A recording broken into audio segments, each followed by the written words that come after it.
সোনার পালঙ্কের ঘরে লিখে রেখেছিলাম দ্বারে, যাও পাখি বলো তারে, সে যেন ভোলে না মোরে। সুখে থেকো ভালো থেকো, মনে রেখো এ আমারে।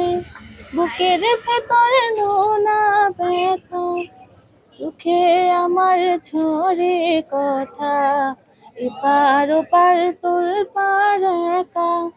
বুকের ভেতর নোনা ব্যথা, চোখে আমার ঝরে কথা, এপার ওপার তোলপাড় একা। যাও পাখি যারে উড়ে, তারে কয়ো আমার হয়ে।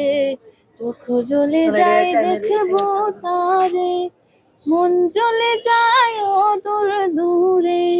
যাও পাখি বলো তারে, সে যেন ভোলে না মোরে।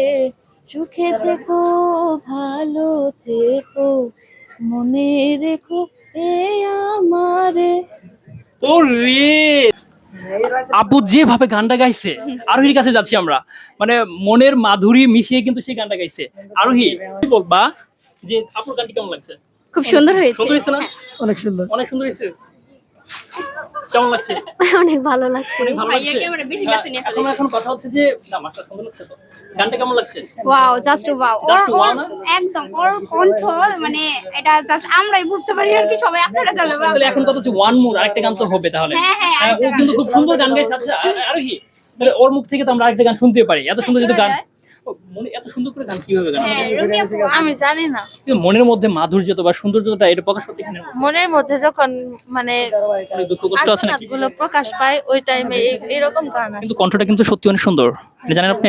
আচ্ছা নেক্সট আমরা কোনো গান শুনবো আরেকটা? আচ্ছা ঠিক আছে, ওকে।